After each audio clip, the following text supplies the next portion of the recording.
por el convite. Eu vou falar em portunhol. Vocês vão encontrar alguns erros ortográficos, mas eu acho que vocês vão poder compreender. Então, para começar, eu he trabalhado com sistemas agroflorestales, mas eu também he trabalhado com outros agroecossistemas. Então, meu principal punto é agroecossistemas e a influência do manejo local e a nível da paisagem. Quando nós falamos sobre biodiversidade, simplesmente estamos dizendo a variedade de formas de vida, ok? E nós, as pesquisadores da biodiversidade, necessitamos contestar uma pergunta muito importante. E a pergunta é esta: por que a biodiversidade é importante? Por que vocês pensam que a biodiversidade é importante?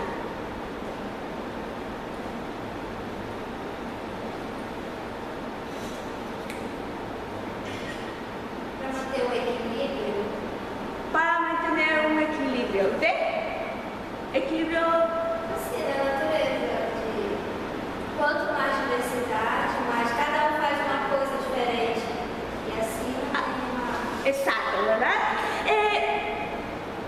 Porque a biodiversidade está influenciando diretamente o funcionamento dos ecossistemas. Nós sabemos isso desde tempos de Darwin, ¿verdad?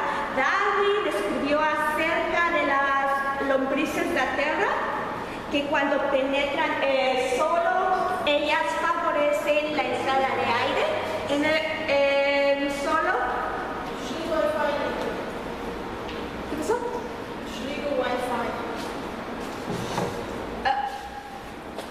Mira, eu escrevi. Okay. So, e agora nós temos mais informação acerca disto. Novas pesquisas reforçam os dados sobre a relação entre biodiversidade e funcionamento dos ecossistemas. Por exemplo, aqui nós temos, isto é estudo de modelaje, y este es el número de la riqueza de especies inicial. Entonces, aquí. Y aquí está la pérdida de carbono, ¿verdad? En el suelo. Entonces, si yo empiezo con 20 especies y yo pierdo una especie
estudios y encuentra esta relación entre riqueza de especies a servicios ecosistémicos.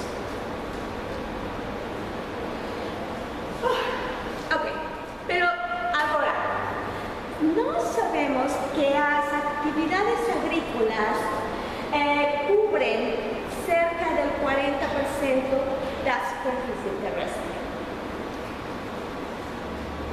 Y entonces, si estas actividades son tan abundantes, es preciso saber cuál es la relación entre actividades agrícolas y biodiversidad. En todo el mundo pero más con énfasis en las regiones tropicales, que son las que albergan una gran parte de la biodiversidad. Nós sabemos agora que a agricultura pode prover de hábitats para a biodiversidade dependendo do tipo de manejo dos agroecosistemas. Então, nós falamos de tipo de manejo local e de tipo de manejo a nível paisagem. E quando hablamos a nível local,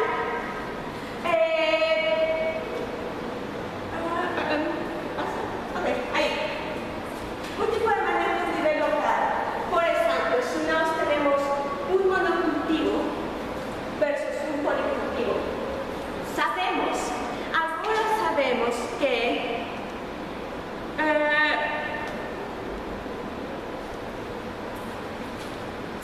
cuando nós tenemos policultivos, a riqueza de especies incrementa, y no solo a riqueza de especies. En este paper que publicamos con Iverson, encontramos que el control biológico incrementa en los policultivos. Y investigaciones similares han mostrado que en los sistemas silvopastoriles, es decir, en los sistemas que incluyen pastos más árboles, los servicios ecosistémicos incrementan. Los servicios ecosistémicos como el reciclaje del estiércol, ¿sí?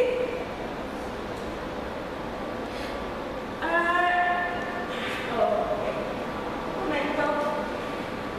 También sabemos que la estructura del paisaje está influenciando a la riqueza que está presente en los agroecosistemas.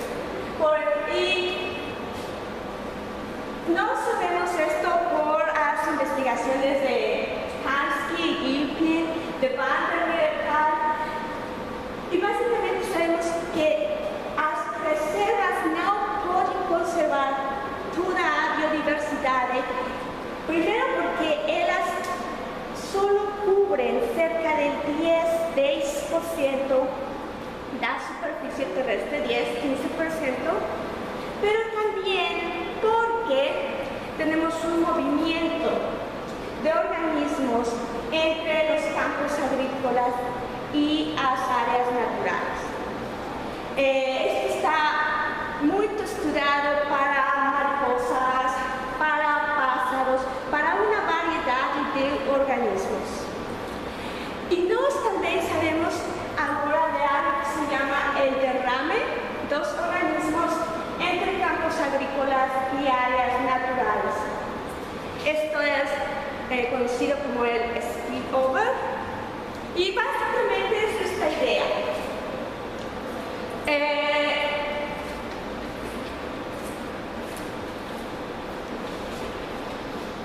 Que está representada en tres fases. Al inicio de la siembra, las granas se mueven del área natural al campo de cultivo. En el campo, las arañas proliferan, las poblaciones incrementan, porque aquí hay más comida, más alimento para las arañas. Probablemente por los herbívoros que están comiendo también el cultivo. Y después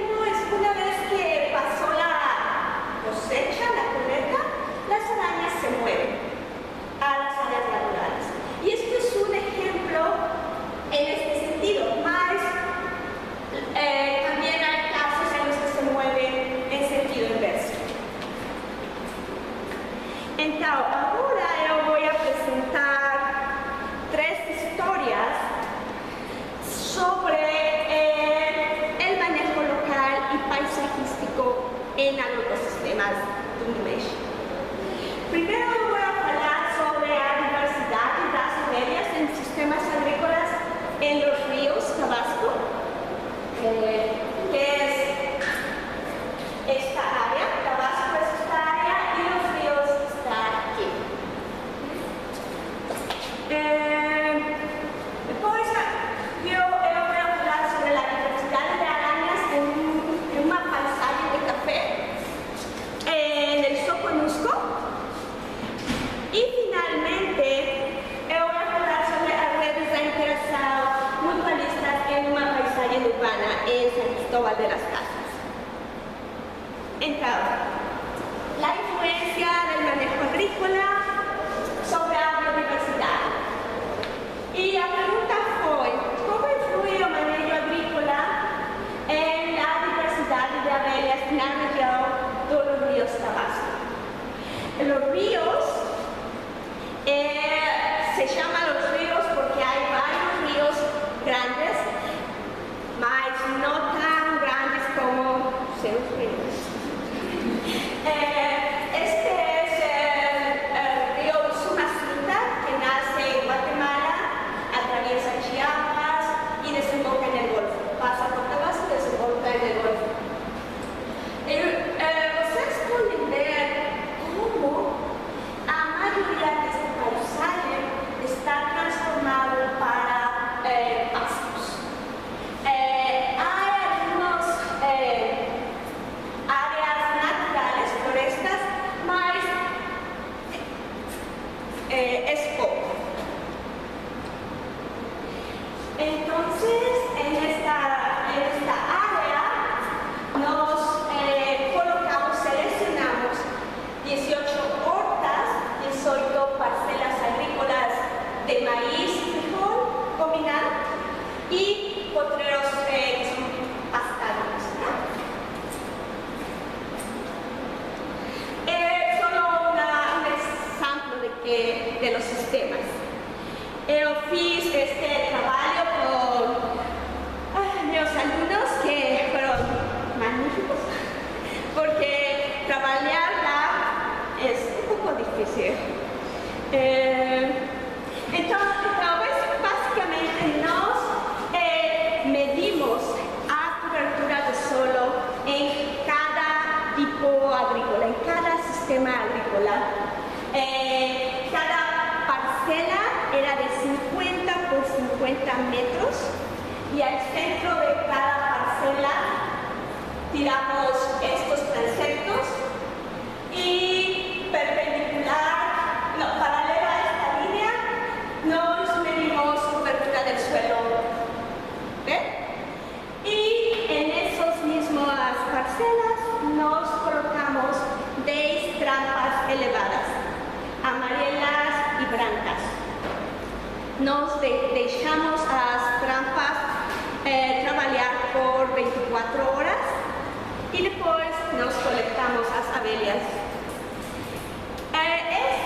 Estos son los resultados. Para la cobertura de suelo, básicamente hubo diferencias para cada una de las coberturas.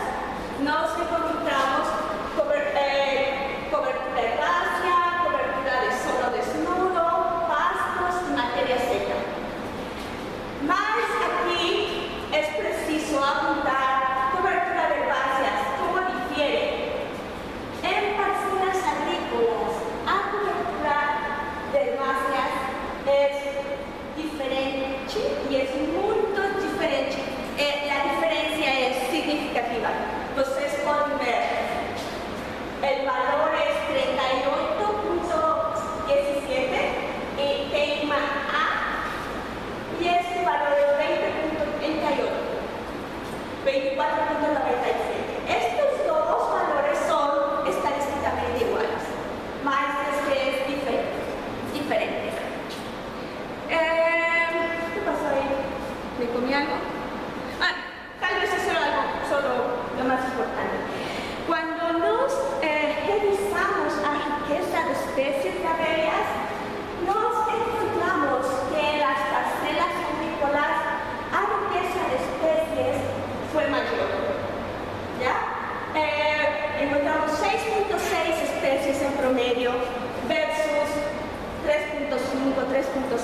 especies en las hortas y en los pastos.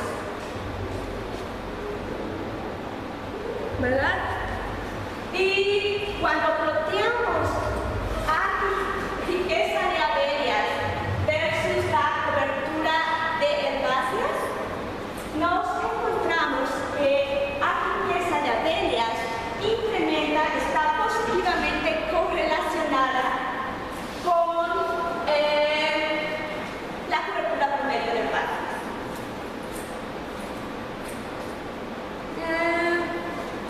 Y esto es solamente para mostrar, este es un campo agrícola, ¿verdad?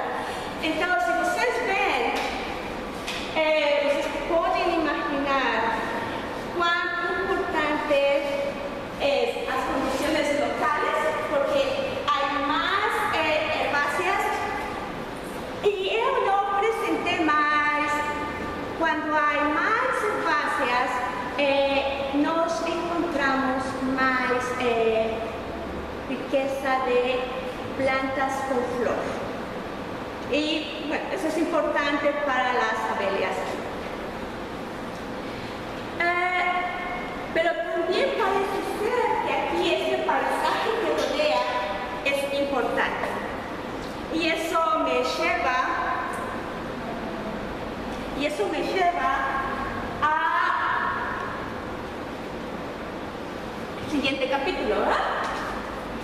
Cómo el paisaje que circunda los sistemas agrícolas influencia a biodiversidad que nos encontramos en los sistemas agrícolas. Entonces, aquí ustedes ven un paisaje simple versus un paisaje complejo.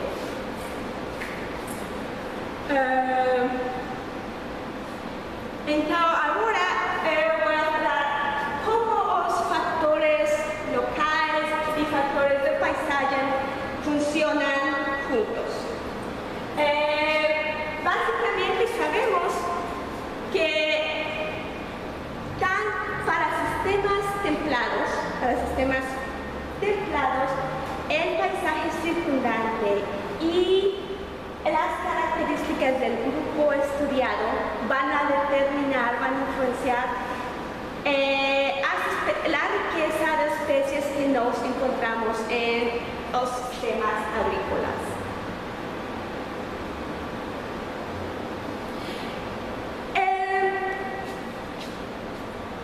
Pero ¿cómo es que estos factores se conjugan en sistemas tropicales? Hay algunos estudios, como Avelino, de la Mora, que dan cuenta de la influencia de ambos factores, mas nos precisamos seguir pesquisando la influencia de ambos factores en diferentes sistemas. Entonces, para contestar esa pregunta, quería saber dos cosas. ¿Cuál es la influencia de los factores locales y del paisaje sobre la riqueza y abundancia de las arañas de suelo?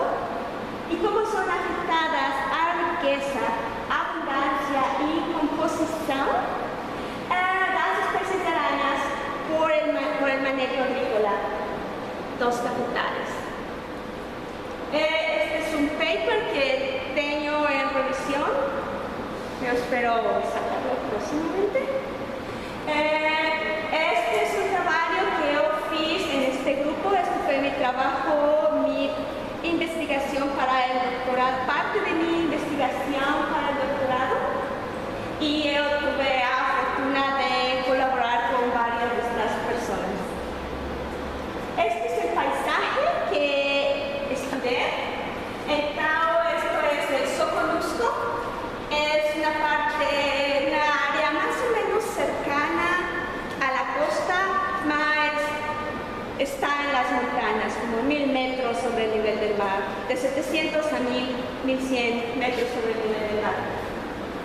Y ustedes pueden ver cómo este es un paisaje de 52 kilómetros cuadrados Y la mayoría de este paisaje es café, ¿sí?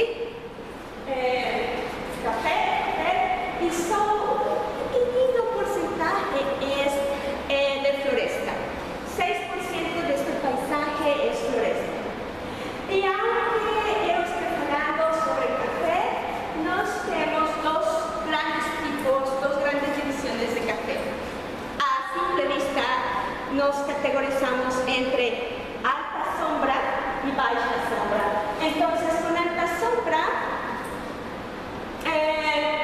tenemos el extracto de café y después nos tenemos plantas de banano, plantas de naranja y otros árboles. Y en baja sombra no solo tenemos una especie de inga, ¿sí? Y aquí ustedes pueden ver el café, y aquí estos que ven aquí aislados es los árboles de sombra. Es alta sombra porque la cobertura aquí es mayor que aquí. Y esto es un ejemplo del bosque. De este lado hay café, de este lado hay café. Y básicamente este sistema está compuesto por facendas muy grandes, cerca de 300 hectáreas cada facenda. Tal vez pueden ser más grandes, pero eso es un promedio. Hay pequeños fragmentitos de floresta, ya sale. Entonces, en cada uno de estos puntos nos tenemos 27 puntos en cafetales y 10 puntos en floresta. En cada punto mostramos arañas con pitfall y medimos algunas variables, ¿verdad? Como la distancia al fragmento de floresta que estaba más cercano, a proporción de floresta en diámetros de 500 metros y la elevación. Para factores locales medimos profundidad de hojarasca. ¿Hojarasca es lo mismo? ¿Sí? Biomasa seca de hojarasca, cobertura de dosel, biomasa de invertebrados, pendiente del terreno. Para factores del manejo, medimos número de especies de árboles de sombra, abundancia de árboles de sombra, proporción de inga, el árbol más común en los de baja sombra, y la cobertura de dosel. Y con esto hicimos un análisis de componentes principales. Aquí están los resultados. Ustedes pueden ver cómo no está aquí. Amarelo es baja sombra, básicamente es más sol, relacionar amarelo sol. Entonces esto es baja sombra y esto es alta sombra. Básicamente está comprobando nuestras primeras clasificaciones. Y esto es lo que encontramos. Mostramos en la época de secas y en la época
están muy cerca. Los polígonos, estos polígonos se sobreponen mucho y el verde se separa más entre ellos.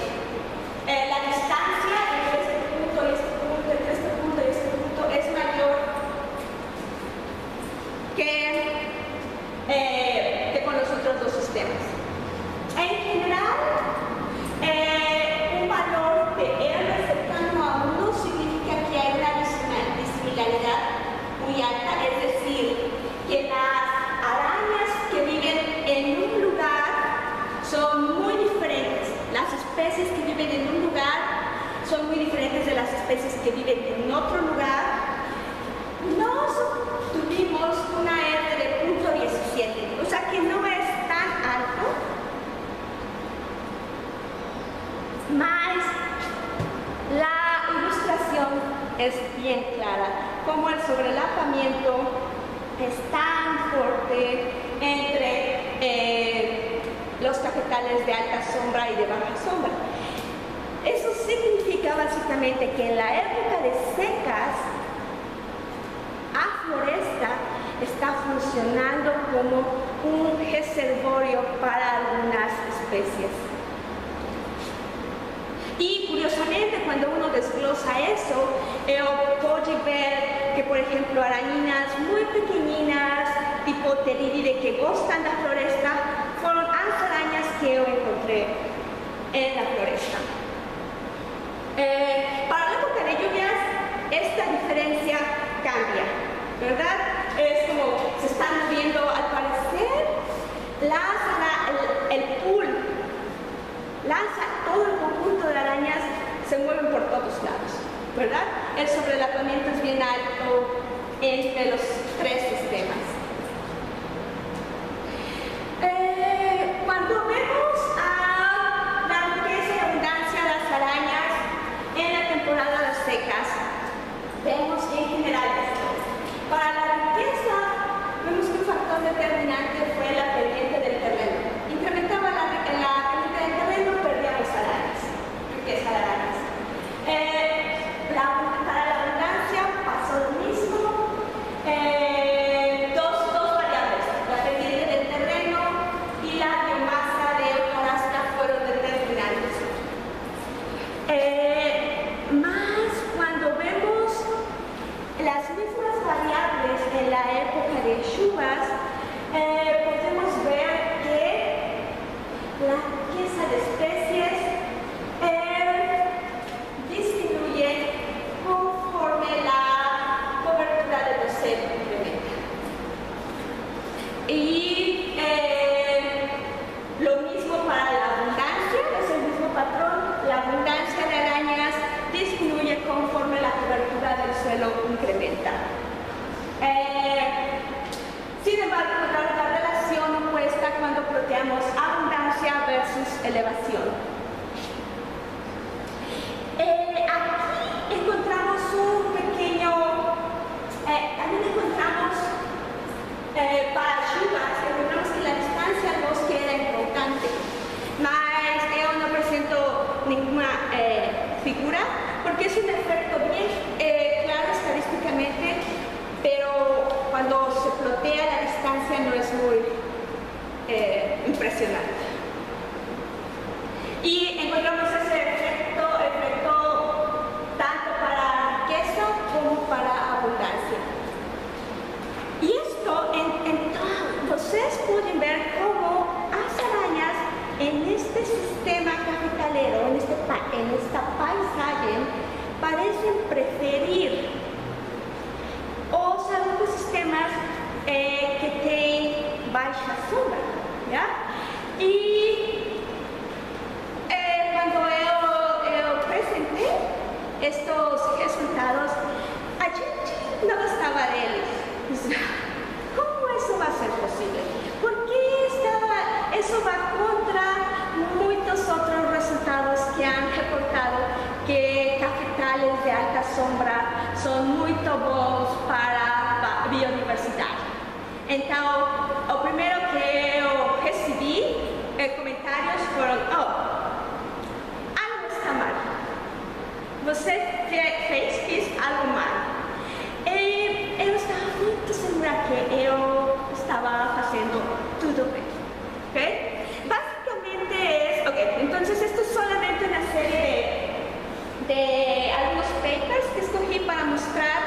que básicamente están demostrando cómo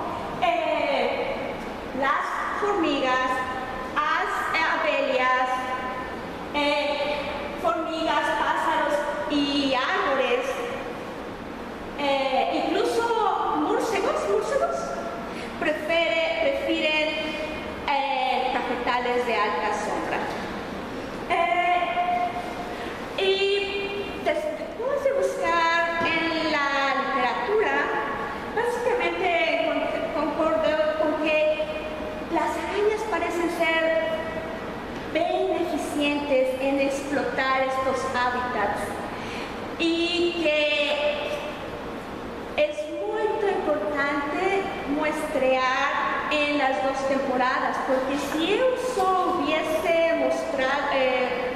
colectado arañas y estudiado estos factores en la época de lluvias, yo diría, efectivamente, las arañas prefieren solo cafetales de baja sombra, mas yo mostré para ustedes cómo las arañas, a composición de las arañas es diferente en la época de secas. Y que tenemos otros estudios que están mostrando básicamente este patrón. Hayat Roshani es un estudiante que Dave Montier y yo asesoramos, y él estudió las arañas del dosel. Y básicamente él encontró que conforme incrementa la sombra, las arañas disminuyen. Entonces el mensaje general es que las arañas se están moviendo en el paisaje. Es bien importante mantener un paisaje diversificado si queremos mantener esta composición de especies, porque no estamos hablando solamente de riqueza de especies, pero también de los conjuntos de especies, de las identidades de las especies. ¿Verdad? Y hay mucha literatura en los paisajes templados sobre la importancia de los paisajes diversificados. Finalmente, voy a hablar sobre las redes de interacciones entre plantas y visitantes florales en hortas urbanas y áreas naturales en San Cristóbal de las Casas, en Chiapas. Y esto es que estoy haciendo como una estancia postdoctoral. Entonces, nos hablamos sobre número de especies, mas estas especies están interactuando, ¿ya? Avispas parasitando áfidos, moscas visitando flores. Y finalmente estamos pensando en una interacción de dos componentes, A y B. Como el pez pequeño se come el pez grande y ahí acaba. Mas estas interacciones están estructuradas en módulos que van a otras escalas y finalmente forman una superred bien compleja, ¿verdad? Y estas redes tienen una estructura, ¿ya? Y a estructura de esta red puede cambiar dependiendo varias variables evolutivas, variables ecológicas, variables de manejo agrícola.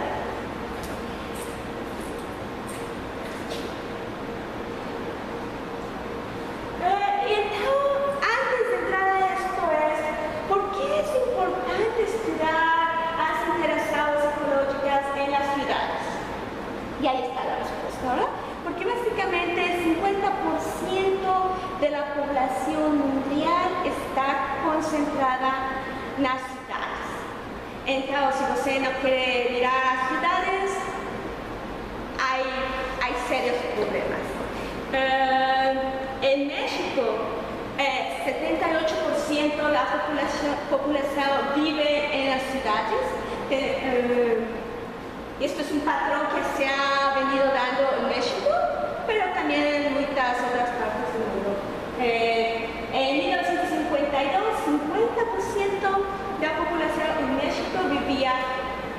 en las ciudades 2010 78%. Entonces ha sido muy rápido el crecimiento.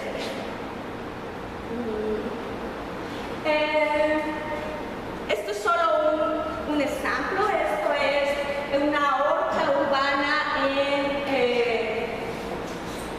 en Tlatelolco, en la Ciudad de México. Ciudad de México tiene 20 millones de habitantes.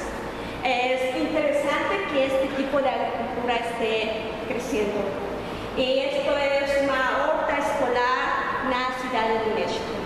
Entonces, es solo un ejemplo de cuando a gente está interesada en crear cosas, a gente hace muchas cosas donde quiera que ellos están. ¿Sí? Vaya un momento, ya. Y este es el paisaje urbano de San Cristóbal de las Casas. San Cristóbal de las Casas está en un área muy alta, 2.300 metros sobre el nivel del mar. Es bien fresquito. Y en esta ciudad yo seleccioné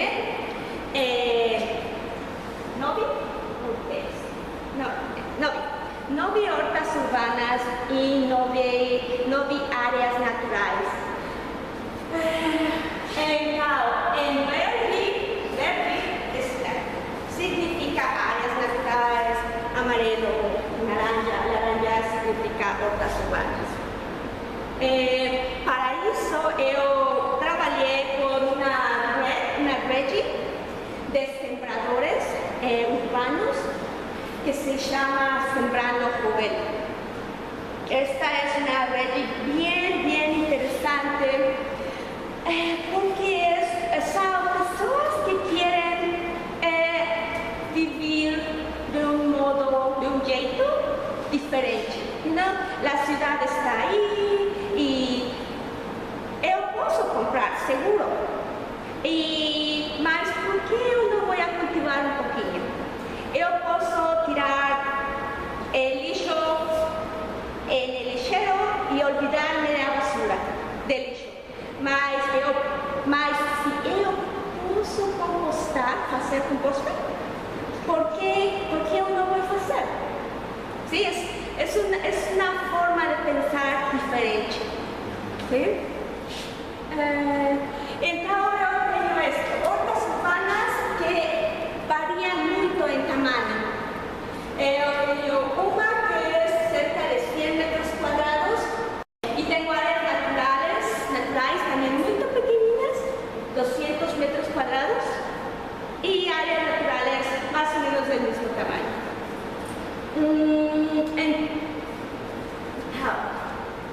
Para poder asegurar colecta de los insectos y hacer todo comparable, hicimos dos parcelas de 2 por 2 metros. Las parcelas son muy pequeñinas porque yo tengo hortas muy pequeñinas. Eso aseguró, ¿entienden? ¿Sí? Que pudieran ser comparables. En cada parcela nos tenemos 30 minutos y registramos las plantas donde nos colectamos los insectos. ¿Sí? Y estos son los resultados. Aquí, esta es la red de interesados en las áreas naturales y aquí en este nivel nos tenemos las plantas y en este nivel nos tenemos los visitantes florales. ¿Sí? Y estas líneas son las interesadas, ¿sí? Por ejemplo, esta especie visitó esta planta,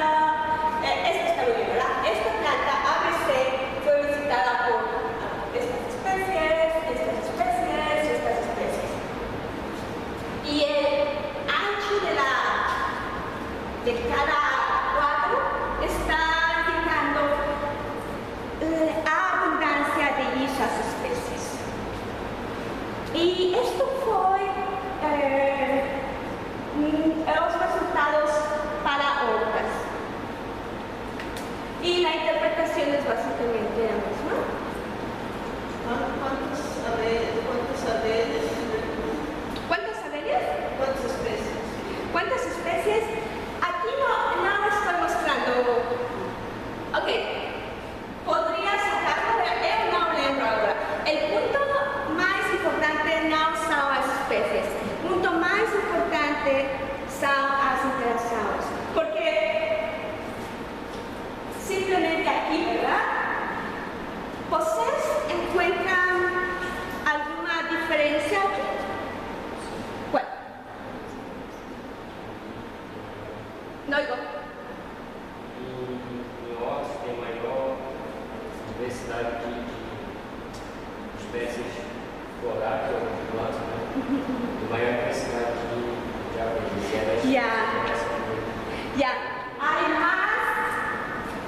Esta red es más compleja, ¿verdad? Hay más interacciones aquí.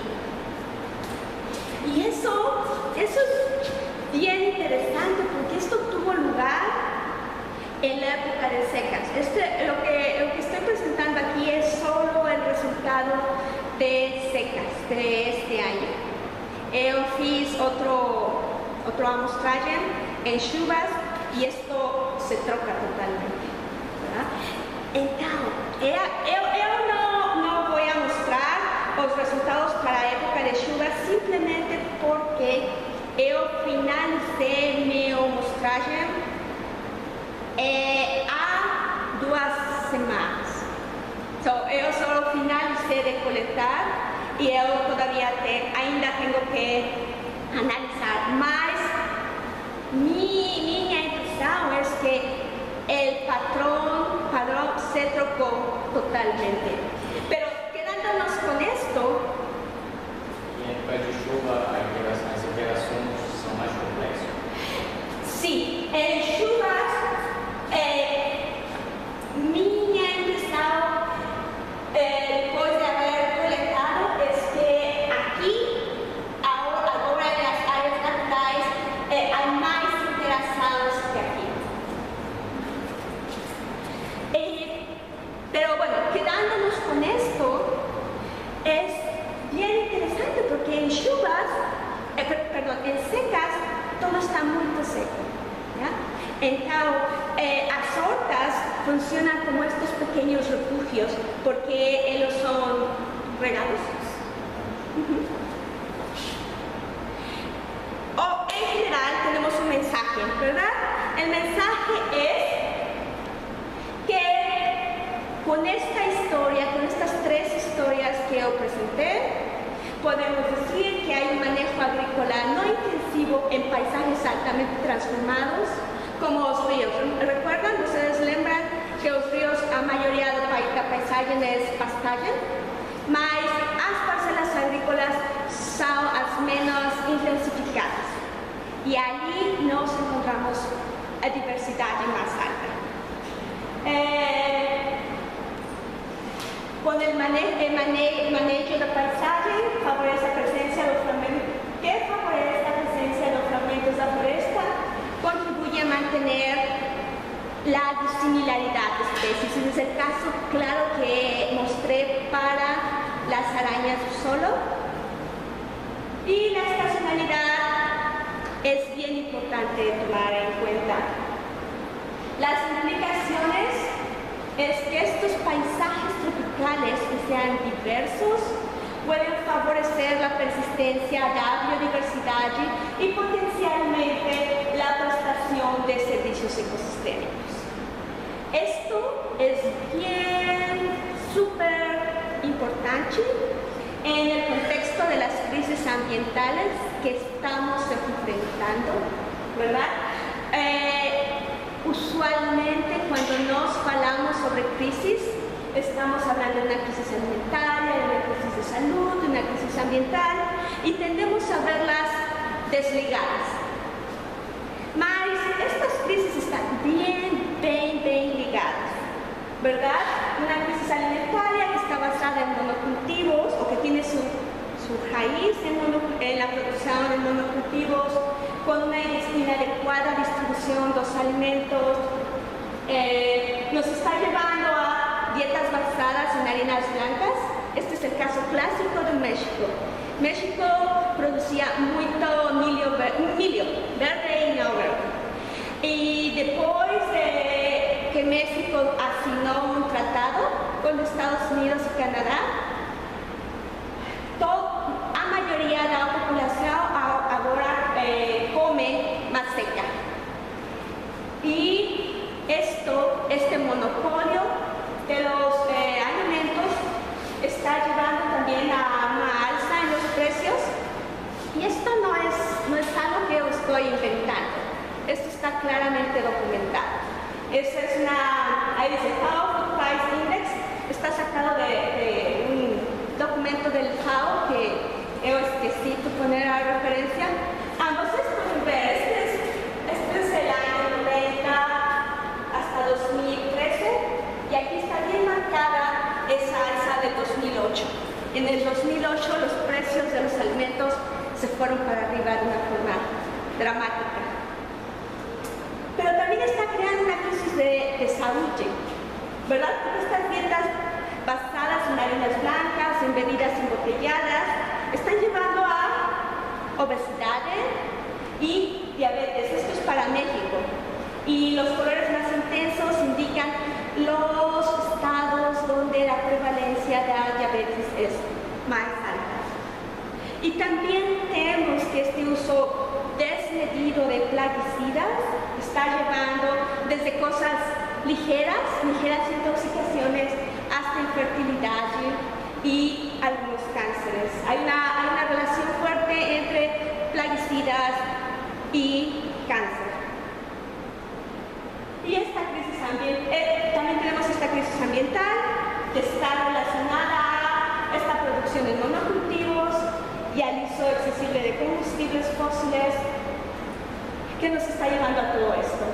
Entonces, el factor común es esta agricultura intensiva, ¿sí? Y entonces el mensaje final es que nos da responsabilidad, ¿está bien?